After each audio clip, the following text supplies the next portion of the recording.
The stars had been quiet for 3,000 years. Across the galaxy, 847 different species lived in peace under the Galactic Council. Wars were things of the past. Trade flowed freely between worlds. Children grew up, never knowing the fear of invasion or destruction. Ambassador Thexlan walked through the great halls of Nexus Prime, the Council's capital world. His green scales caught the light from the crystal windows. As a member of the ancient Silthek race, he had lived through the formation of the Council. He remembered the dark times before peace came to the galaxy. The communication center buzzed with activity. Ships arrived daily from every corner of known space. Merchants sold goods from distant worlds. Diplomats solved small problems before they became big ones.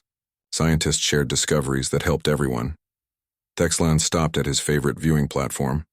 Below him, the city stretched for hundreds of miles. Beings of all shapes and sizes moved through the streets.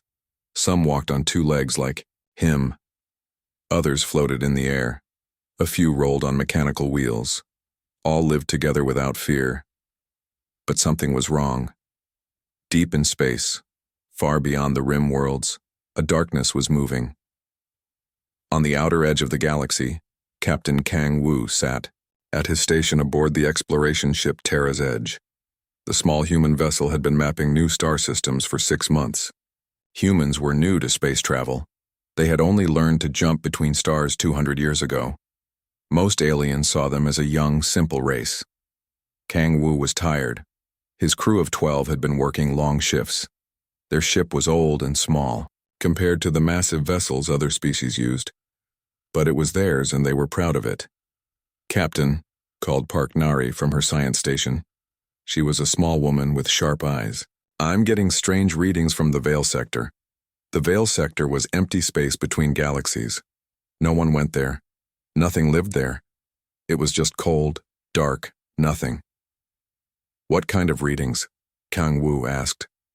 Park Nari frowned at her screens. Energy signatures moving fast coming this way. Kang Wu walked over to look. The readings showed something massive. Not one ship, but thousands, maybe millions. They moved in a pattern that looked almost alive. Send a message to Council Space, he ordered. Let them know what we found. But the message would take days to reach the Council worlds. By then it would be too late. The Veltar had been waiting in the dark between galaxies for millions of years. They were not like other species. They did not build ships or cities. They were ships and cities, living vessels that could change and grow. Creatures that ate entire worlds and used the materials to make more of themselves. They had found this galaxy by accident. The light from its stars had reached them across the void. Now they were hungry. They had been hungry for so long. The first Veltar scouts entered the galaxy's edge. They found a small mining world with 10 million inhabitants. The aliens there had never seen anything like the Veltar. The organic ships looked like giant insects crossed with jellyfish. They pulsed with their own light. Tentacles reached out from their hulls. The miners tried to run. They sent desperate messages to their government. They fired their small defense weapons. Nothing worked. The Veltar ships landed on the surface and began to feed. Within hours, the world was stripped bare. The Veltar had grown larger and stronger. More scout ships spread out across the rim. Each world they found was consumed. Each meal made them more powerful. They learned from what they ate. The technology and knowledge of their victims became part of them. Back on Nexus Prime, the first reports reached the Council. Ambassador Thexlan read the messages with growing horror. Entire star systems had gone dark. Ships sent to investigate never returned. The few survivors who escaped spoke of impossible things. Living ships that could not be killed. Creatures that ate worlds. This cannot be real, said Council Leader Vextar, a tall being with 4 arms and silver skin. Perhaps it is some new form of piracy, or terrorists with advanced technology. But Thexlan had lived long enough to recognize the truth. He had heard stories like this before, in the very old records. Stories from before the Council was formed. Stories of things that came from the dark between stars. We must act quickly, he said. Send the fleet to investigate. The Council fleet was massive, 5,000 ships from dozens of species. They carried the best weapons and shields that galactic science could create. The fleet commanders were confident. No enemy had stood against them in 3,000 years. They met the Veltar at the Kepler station, a research outpost on the galaxy's edge. The battle lasted 6 hours. When it was over, only 3 Council ships escaped.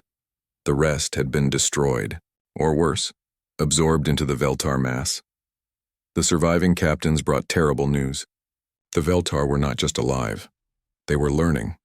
They had studied the Council weapons during the fight. Their ships had changed and adapted. Energy beams that should have destroyed them only made them stronger. Missiles were caught and consumed. Before they could explode, panic spread through Council space. If their best fleet could not stop these creatures, what could? World after world fell to the advancing swarm. Refugees fled toward the galaxy's center. Governments collapsed. Ancient alliances broke apart as species looked out only for themselves. Terra's Edge Kangwu watched the long-range sensors with growing concern. The Veltar were moving fast. Too fast.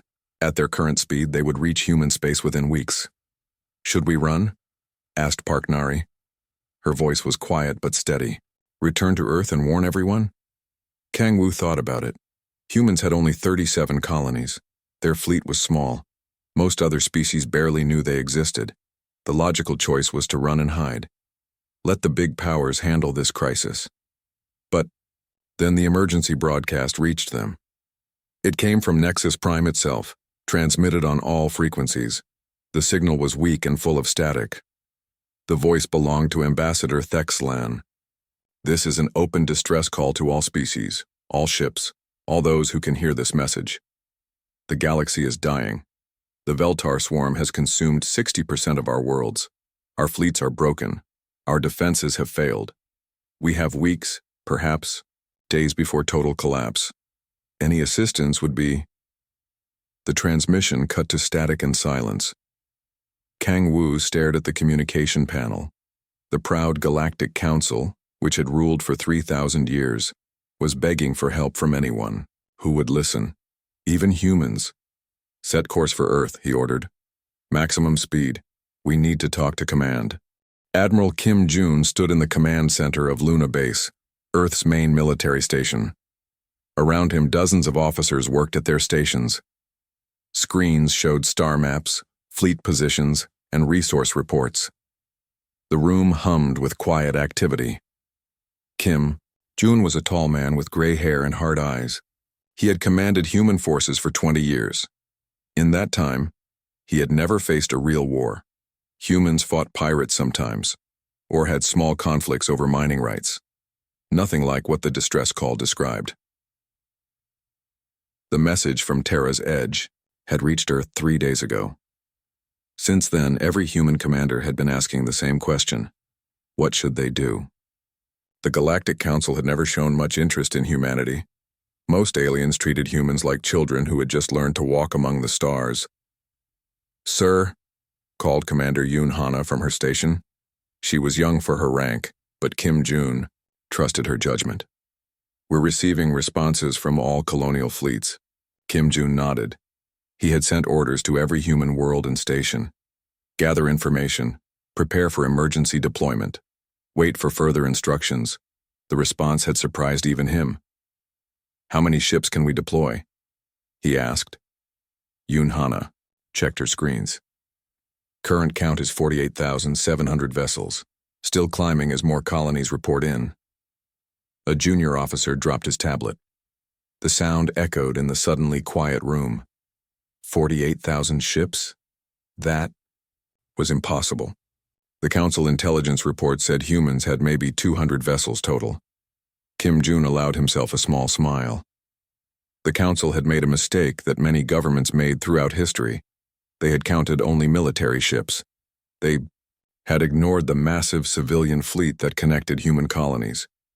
Cargo haulers, mining ships, colony transports, research vessels. Every human world had its own small defense force.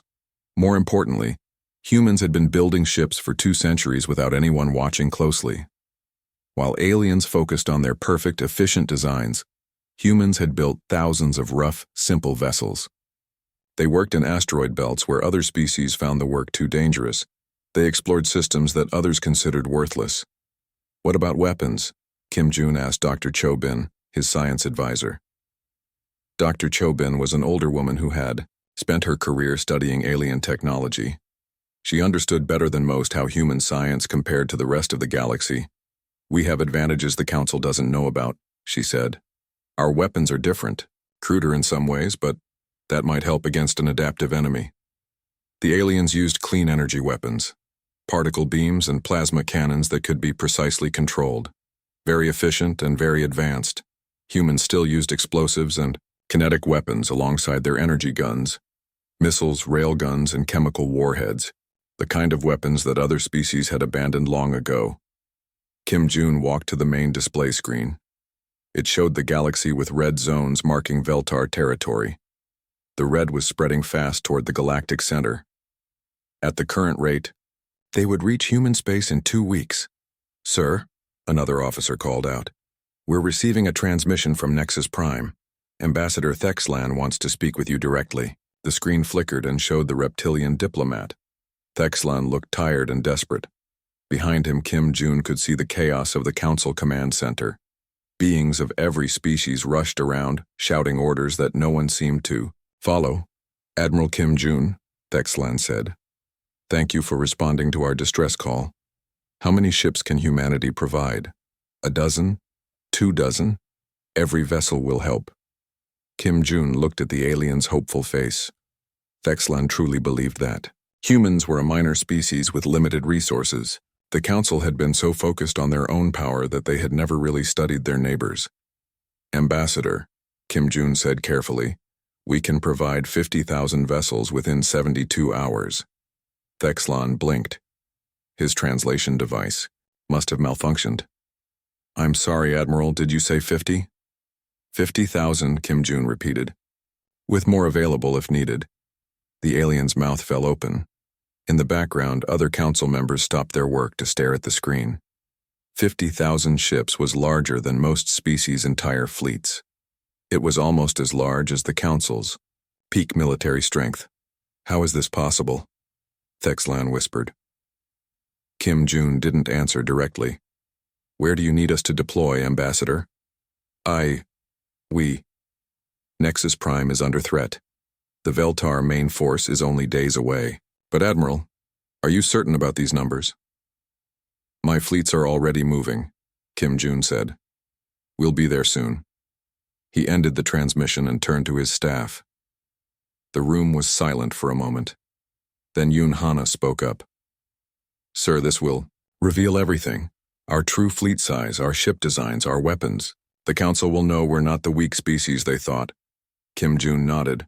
For 2 centuries, humanity had been content to stay in the shadows. They had built their colonies quietly, developed their technology without fanfare, and let other species ignore them. It had been a useful strategy. No one started wars with enemies they didn't know existed. But now, the galaxy was dying, and sometimes staying hidden was no longer an option.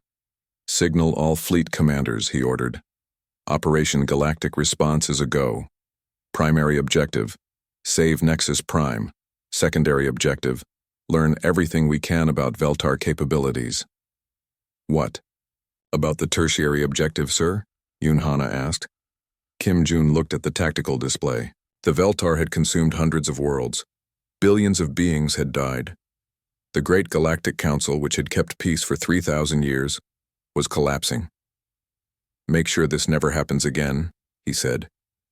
Across human space, the response was immediate. Military bases activated reserve fleets. Civilian ships received emergency orders to report for conversion to combat duty. Cargo haulers were fitted with missile pods. Mining ships had their drilling lasers recalibrated as weapons.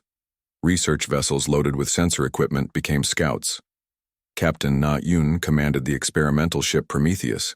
It was a new design that combined human engineering with some alien technology. She had been testing the ship's systems in deep space when the orders came through. "All ships, this is Admiral Kim Jun," the transmission said. "The galaxy is at war. We're going to help end it. Move fast, fight hard, and show them what humans can do. Naun smiled as she set course for the rally point. For 2 centuries, humans had been the quiet neighbors that no one paid attention to. Today, that was going to change. At Nexus Prime, Ambassador Thexelan stared at the long-range sensors in disbelief. The displays showed thousands of ships jumping into nearby systems, human vessels of every size and design, military destroyers that looked deadly despite their rough construction, massive cargo ships that had been turned into weapons platforms, even small civilian vessels flying in formation. "Are the readings correct?" he asked his sensor operator. "Yes, sir. 47,218 vessels confirmed. More still arriving." Council leader Vextar approached Thexelan's station. His silver skin had turned pale with shock. "How did we miss this? How did intelligence not know that humans had such a large fleet?" Thexelan studied the sensor data. The human ships were different from anything the Council used. They looked more industrial than military, sturdy rather than elegant, built for hard work in dangerous conditions rather than ceremonial parades. "I think," he said slowly. "We never asked the right questions. We assumed that humans were like us, that they would build a few perfect ships rather than many simple ones. We counted their military and ignored their civilians." The first human ships reached Nexus Prime's outer system. Their admiral sent a simple message to the Council fleet. "This is Admiral Kim Jun of the Human Expeditionary Force. We received your distress call. We're here to help. Stand aside and let us work." Thexelan felt a chill run through his scales. The humans had not come as junior partners asking for orders. They had come as equals, ready to take charge of their own operations. And something in Admiral Kim Jun's voice suggested that anyone who got in their way would regret it. The mining world of Kepler-7 had been a peaceful place. 3 million beings lived there, working the asteroid fields and refining rare metals. The planet had good schools, clean cities, and parks where children played under the orange sun. Now, it was the front line of a war unlike anything the galaxy had ever seen. Colonel Shin Hayuk stood on the command deck of the assault transport Steel Hammer. Through the viewport he could see the Veltar ships approaching the planet. They looked like living nightmares, organic vessels that pulsed with their own light. Some were as large as cities. Others swarmed like insects. All of them were hungry. "First, contact in 10 minutes," reported his tactical officer. "Enemy fleet consists of approximately 2,000 bioships." Shin Hayuk nodded. The Council forces had already tried to defend Kepler-7. Their energy weapons had been absorbed by the Veltar hulls. Their missiles had been caught by tentacles and consumed. After 6 hours of fighting, the Council fleet had been forced to retreat. Now it was humanity's turn. "Signal the fleet," Shin Hayuk ordered. "Operation Cleansing Fire is authorized, all ships weapons free." The human fleet spread out around Kepler-7. Destroyers and cruisers took point positions. Behind them, converted cargo ships bristled with missile pods. Mining vessels aimed their industrial lasers at the approaching enemy. Captain Naun guided the Prometheus toward the largest Veltar ship. The biovessel was massive, easily 3 kilometers long. Its surface rippled like skin. Sensor spikes jutted from its hull like spines. She could see smaller ships emerging from openings that looked like mouths. "Target locked," her weapons officer reported. "Ready to fire." "Fire all weapons," Naun ordered. The Prometheus unleashed everything it had. Particle beams lanced out toward the Veltar ship. The alien vessel's hull absorbed the energy and glowed brighter. Just as the Council reports had said, energy weapons only made them stronger. But the particle beams were just the first wave. Nuclear missiles followed the energy attack. The Veltar ship's defense tentacles reached out to catch them, just as they had caught Council weapons. But these missiles were different. When the tentacles touched them, the warheads detonated immediately. White fire bloomed across the bioship's hull. The organic armor that had resisted energy weapons began to burn and bubble. The tentacles that had caught the missiles were reduced to ash. "Target is damaged," the weapons officer reported with surprise. "Hull integrity dropping." Naun smiled grimly. Energy weapons fed the Veltar ships. But nuclear fire was something else entirely. Radiation poisoned their organic systems. Heat burned their living hulls faster than they could regenerate. Across the battle zone, human ships opened fire with weapons the Council had never seen them use. Kinetic railguns fired solid metal slugs at incredible speeds. The projectiles punched through Veltar hulls like bullets through paper. Chemical warheads spread acid clouds that ate through organic armor. Thermobaric bombs created firestorms that consumed everything in their path. The Veltar had adapted to fight the Council's clean, precise weapons. They had never encountered the brutal, destructive arsenal that humans brought to war. Tech specialist Bang Su worked frantically at his station aboard the research vessel Deep Thought. His job was to study the enemy during combat and find new weaknesses. What he saw amazed him. "Colonel," he transmitted to Shin Hyuk, "the Veltar are trying to adapt to our weapons, but they can't do it fast enough. Their bioships are designed to absorb and redirect energy. Physical damage confuses their systems." "Understood," Shin Hyuk replied. "All ships, focus on kinetic and explosive weapons. Save the energy weapons for last." The battle continued for 3 hours. Human ships pressed close to their enemies, trading damage for killing shots. The Steel Hammer's hull was scarred by Veltar acid, but its crew kept fighting. Smaller vessels darted between the bioships, firing missiles and disappearing before the enemy could respond. Slowly, the tide turned. Veltar ships that had seemed invincible began to die. Their organic hulls cracked and split. Their bioweapons failed as radiation poisoned their systems. For the first time since the invasion began, the alien swarm was losing. But the real shock came when Commander Yoon Hana's Ghost Squadron reached the planet's surface. Kepler-7's capital city was under siege. Veltar ground forces had landed and were consuming everything they could find. The aliens moved like a living carpet across the landscape, breaking down buildings and vegetation into raw materials. The city's defenders had already fallen back to their final stronghold. Ambassador Thexlan watched from orbit as the last Council Marines prepared for a hopeless final stand. Then, the human dropships arrived. Yoon Hana led her troops out of the landing craft like something from a nightmare. They wore heavy armor and carried weapons that spat fire and death. Instead of trying to save the city, they began destroying it systematically. "What are they doing?" Thexlan asked in horror as he watched human soldiers set buildings ablaze. "Denying resources to the enemy," Admiral Kim Jun replied calmly. "The Veltar consume organic and metallic materials to grow stronger. If we remove those materials, they starve." The human ground forces moved through the city with mechanical precision. They burned everything that could be consumed. They poisoned water supplies with chemicals that would kill Veltar organisms. They even destroyed their own equipment rather than let it fall into enemy hands. The Veltar ground forces found themselves in an impossible situation. Every building they tried to consume had been turned into a trap. Food stores were contaminated with toxins. Metal structures had been rigged with explosives. Even the soil itself had been poisoned with compounds that would kill their bioforms. Within hours, the alien ground forces began to weaken and die.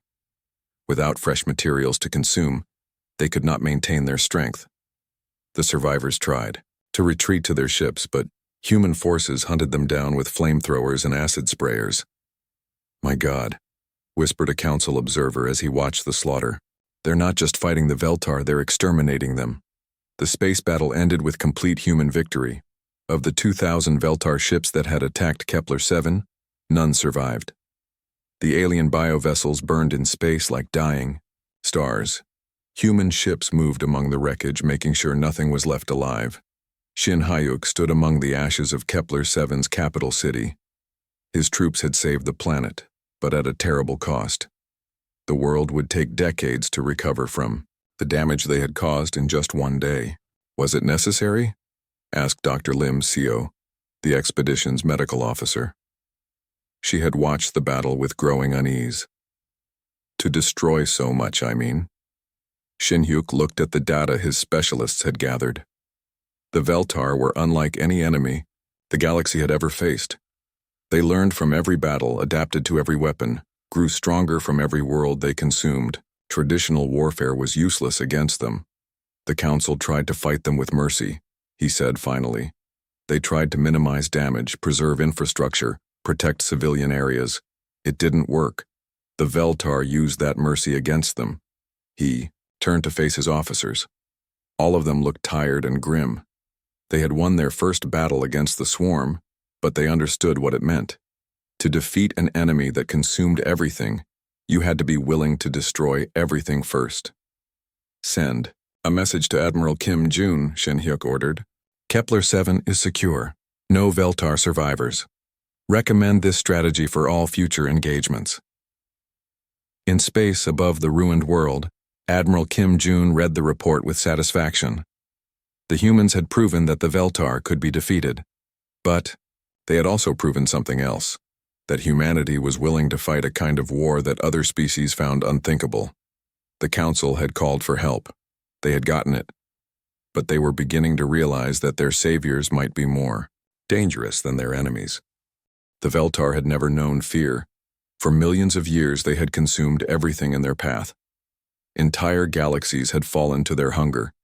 They were the ultimate predators, perfectly adapted to destroy and absorb any form of life. Now, for the first time they were running, General Park Jae stood in the war room of the massive dreadnought Earth's Vengeance. Around him, holographic displays showed the current state of the galaxy. Red zones marked Veltar territory. Blue zones showed human-controlled space. The red was shrinking. Status report, he ordered. Captain Oh-min, commander of the Earth's Vengeance, consulted his tactical displays. 73 Veltar hive worlds destroyed in the past month. Estimated enemy population reduced by 40%. They're withdrawing toward the Galactic core. Park Jae nodded grimly. The human offensive had been relentless. Unlike the Council forces which had tried to drive the Veltar away from populated worlds, humanity was hunting them down wherever they fled. Every nest, every breeding ground, every hidden colony was tracked down and eliminated. Any surrender attempts? He asked. None, sir. The Veltar don't seem capable of surrender. They fight until they're completely destroyed. Good, Park Jae said coldly. It makes this easier. The door to the war room slid open. Dr. Lim Seo entered, carrying a data pad with her latest research. She was pale and looked like she hadn't slept in days. As the expedition's top bioweapons specialist, she had been working around the clock to develop new ways to kill Veltar organisms. General, she said, the new pathogen is ready for deployment. Agent Orange 7 will target Veltar DNA specifically. It's designed to break down their cellular structure at the molecular level. Park Jae took the datapad and reviewed her work. The pathogen was elegant in its simplicity. It would spread through Veltar populations like a virus, but it was completely harmless to any other form of life. Within hours of infection, a Veltar organism would literally dissolve. How do we deploy it? He asked. Atmospheric bombardment, Dr. Lim Seo replied. We've loaded it into modified chemical warheads. One successful hit on a hive world, and the entire planetary population will be extinct within 72 hours. The general handed the pad back to her. Begin immediate production. I want enough warheads to sterilize every remaining Veltar world. Dr. Lim Seo hesitated. Sir, I should mention that this pathogen is permanent. Any world we use it on will remain lethal to Veltar organisms for centuries, maybe longer. Even better, Park Jae said. Make sure they can never come back. Across the galaxy, human forces pressed their advantage with ruthless efficiency. The Ghost Squadron, now expanded to a full division, specialized in deep penetration raids against Veltar command centers. They would infiltrate hive worlds, plant nuclear charges in the breeding chambers, and disappear before the explosions turned entire continents into radioactive wasteland. Commander Yoon Hana led one such mission to the world of Thanner Prime. Intelligence suggested it was a major Veltar research facility where they developed new bioweapons. Her orders were simple: destroy everything and everyone. The dropships landed under cover of darkness. Yoon Hana and her troops moved through the alien landscape like ghosts. The Veltar had reshaped the planet's surface into a living nightmare. Buildings pulsed with organic light. Roads were made of hardened flesh. The very air smelled of decay and growth. Target acquired, whispered Sergeant Kim Dal over the comm. Main breeding complex 2 kilometers ahead. Yunhana could see it through her scope. A massive structure that looked like a cross between a cathedral and a living organism. Veltar bioforms moved in and out of openings that dilated like irises. Inside, she knew, millions of new warriors were being grown. Deploy the charges, she ordered. Make sure nothing survives. Her team spread out across the complex. They planted fusion bombs in the breeding chambers, the command centers, even the support structures. The charges were designed to create a chain reaction that would sterilize the entire facility. As they worked, Yunhana noticed something strange. The Veltar seemed different from the ones they had fought at Kepler 7. They moved more cautiously. Some even seemed to be fleeing from the human soldiers rather than attacking. They're afraid, she realized. They're actually afraid of us. The thought should have been satisfying. Instead, it made her feel cold inside. The Veltar were monsters that had consumed entire civilizations, but even monsters could learn fear. The charges detonated simultaneously. The breeding complex vanished in a pillar of nuclear fire that could be seen from orbit. The explosion was so powerful that it cracked the planet's crust. Lava fountains erupted across the landscape. From the bridge of Earth's vengeance, General Park J watched the destruction with satisfaction. Another Veltar stronghold eliminated. Another step closer to total victory. General, called his intelligence. Officer, we're receiving a transmission from Ambassador Thexlan. He wants to speak with you urgently. The holographic display flickered to life, showing the reptilian diplomat. Thexlan looked even more tired than before. Behind him, the council chambers were nearly empty. Most species had withdrawn their representatives as the war intensified. General Park J, Thexlan said carefully. The council appreciates humanity's efforts against the Veltar threat. However, we have concerns about your methods. What kind of concerns? Park J asked, though he already knew the answer. The scale of destruction is unprecedented. Entire star systems have been sterilized. The weapons you're using will leave those worlds uninhabitable for centuries. Is such extreme action really necessary? Park J looked at the alien's hopeful face. Thexlan still didn't understand what they were really fighting. The council thought this was a war that could be won with minimum casualties and negotiated peace. Ambassador, he said slowly, let me explain something about the Veltar. They don't just conquer worlds. They consume them completely. Every atom of organic matter becomes part of their mass. Every piece of technology gets absorbed into their bioships. Every sentient being becomes food. He gestured to the tactical display. They've destroyed over 600 civilizations, billions of innocent beings, and they were getting stronger with every world they took. Thexlan nodded. Yes, we understand that. But surely now that they're retreating. They're not retreating, Park J interrupted. They're regrouping.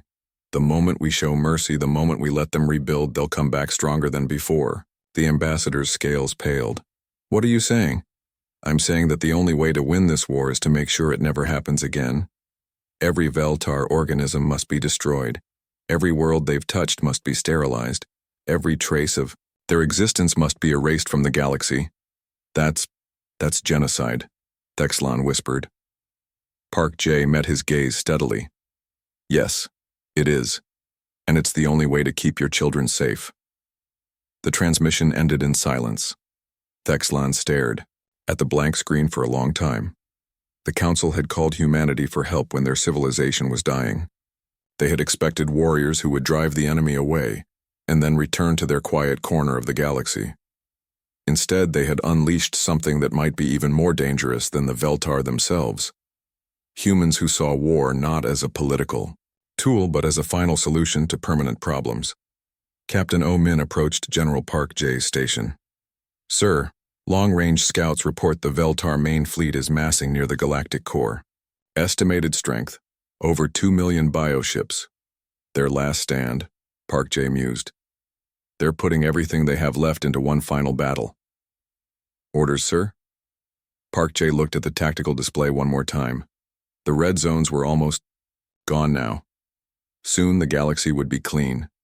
safe, free from the threat that had nearly destroyed it. But safety came at a price, and humanity was willing to pay it, even if no one else understood the cost. "Signal all fleets," he ordered. "Prepare for Operation Final Solution. We end this war once and for all." The final battle took place at the galactic core, where ancient stars burned with fierce light. The Veltar had gathered everything they had left, 2 million bioships of every size and design. They filled space like a living storm cloud, pulsing. With alien hunger and desperate rage, Admiral Kim Jun stood on the bridge of the command ship Humanity's Will. Around him, his officers worked with calm precision. They had been fighting this war for 8 months. They knew how it would end.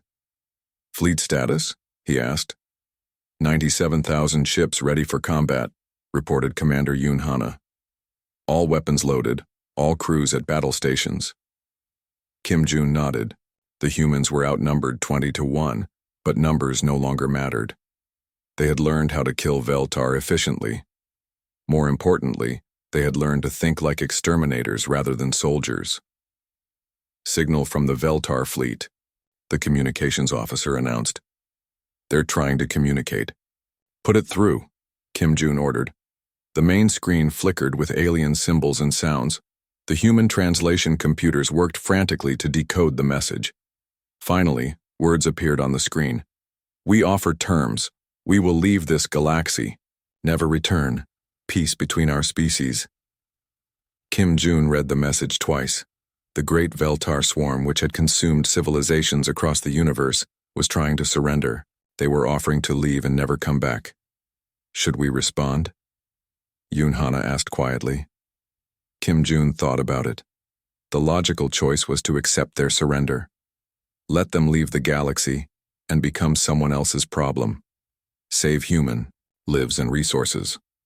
End the war with minimal additional casualties. But he also thought about the 600 worlds that had already been consumed. The billions of beings who had died screaming as they were broken down into raw materials. The terror that had spread across the galaxy as civilization after civilization fell to the swarm. "Send a reply," he ordered. Message reads, "No terms. No mercy. No survivors." The battle began with a wave of nuclear fire that lit up space like a new sun. Human ships spread out in attack formations, each group targeting a different section of the Veltar fleet. They didn't try to capture territory or achieve tactical objectives. They simply killed everything they could reach. Captain Na-un piloted the Prometheus through a cluster of enemy bioships. Her weapons had been upgraded with the latest anti-Veltar technology. Plasma cannons that burned at temperatures hot enough to vaporize organic matter. Kinetic railguns that fired rounds designed to fragment inside enemy hulls. Chemical warheads that released Dr. Lim Seo's latest pathogen. "Target the command ships first," she ordered her weapons officer. "Cut off their coordination." The Prometheus fired everything it had at a massive Veltar vessel that looked like a living cathedral. The bioship's hull absorbed the energy weapons and began to glow. But then the kinetic rounds hit, punching through its defenses like bullets through paper. Chemical warheads followed, flooding the interior with deadly toxins. The command ship convulsed and died, its biolights flickering out like a candle in the wind. Smaller Veltar vessels around it began to move erratically, their coordination broken. Across the battle zone, human forces pressed their attack with mechanical precision. They had turned war into an industrial process. Each ship had specific targets and weapons designed for maximum killing efficiency. There was no wasted effort, no unnecessary risks, no mercy for the wounded. General Park J coordinated the ground assault from his flagship. Veltar bioships were not just vessels. They were living creatures with internal organs and nervous systems. Human Marines had learned to board them and destroy them from inside. Boarding teams report successful penetration on targets 7 through 15, his tactical officer announced. "Internal demolition charges armed and ready." "Detonate all charges," Park J ordered. 15. Veltar bioships exploded simultaneously as fusion bombs destroyed their vital organs. The remaining fleet began to pull back, but there was nowhere to run. Human ships surrounded them on all sides. Dr. Lim Seo watched the battle from the medical bay of Earth's vengeance. She had created the weapons that were winning this war, but she felt no joy in watching them work. The pathogen she had designed was spreading through the Veltar fleet like wildfire. Bioships that had survived for millions of years were dissolving into genetic soup. "Doctor," her assistant called out, "we're detecting something strange. Some of the Veltar ships are changing." Lim Seo looked at the sensor readings. A few of the enemy vessels were transforming themselves, growing new structures that looked almost like escape pods. They're trying to preserve genetic samples, she realized. They know they're going to lose, so they're trying to save enough material to rebuild their species later. She immediately contacted General Park J. "Sir, some of the Veltar are attempting to escape with genetic material. If even one of those pods gets away..." "Understood," Park J replied grimly. "All ships priority target. Destroy any vessel attempting to leave the battle zone. Use any means necessary." The human fleet turned its attention to the escaping pods. Fighter squadrons chased them down with nuclear-tipped missiles. Destroyers fired particle beams that could vaporize matter at the molecular level. Even civilian ships joined the hunt, using their industrial tools as weapons. One by one, the escape pods were destroyed. Each explosion represented the death of millions of years of Veltar evolution. The complete extinction of genetic lines that had survived since before the galaxy was young. Fleet Admiral Bayek Su commanded the final phase of the battle from his dreadnought. He was an old man who had spent his life studying military history. He understood what they were doing here. This wasn't just a battle, it was the end of a species. "Sir," his science officer reported, "long-range sensors show no surviving Veltar vessels, no escape pods, no bioforms of any kind." Baek Su looked at the tactical display. Where moments before there had been a massive alien fleet, now there was only debris and radiation. The Veltar, who had terrorized the galaxy for millions of years, were extinct. "Signal all ships," he ordered. "Cease fire. Begin sweep and clear operations. Make sure nothing is left alive." For 3 days, human ships combed through the wreckage. They used sensors that could detect a single Veltar cell. They fired sterilization beams that would kill anything organic. They deployed cleanup crews in radiation suits to physically examine every piece of debris. When they were finished, not one trace of Veltar biology remained in the galaxy. President Yang Hai arrived at Nexus Prime 2 weeks after the final battle. She came aboard the diplomatic vessel New Earth, escorted by a full battle fleet. The message was clear. Humanity was no longer the quiet neighbor that other species could ignore. Ambassador Thexlan met her at the spaceport. The old reptilian looked smaller than before, aged by months of war and destruction. Behind him stood representatives of the surviving council species. Many worlds had been lost to the Veltar. Many governments had collapsed. The galaxy was a much emptier place than it had been a year ago. "President Yang Hai," Thexlan said formally, "the Galactic Council thanks humanity for its assistance in defeating the Veltar threat. We would like to offer your species full membership in the Council with territorial rights and trade privileges." Yang Hai was a small woman with steel-gray hair and cold eyes. She had been elected to lead humanity through its greatest crisis. Now she was here to determine its future. "Thank you, Ambassador," she said politely. "We accept your offer. However, membership will come with certain conditions." Thexlan's scales shifted nervously. "What kind of conditions?" Yang Hai gestured to her aide, who handed her a datapad. "The new Galactic Compact. All member species will agree to mandatory military service, aggressive expansion policies to prevent future threats from developing in dark space, and most importantly, the human doctrine, which is, any species that engages in total warfare against civilian populations will face complete extinction. No negotiations, no mercy, no survivors." The council representatives looked at each other nervously. The human doctrine essentially made humanity the galaxy's executioner.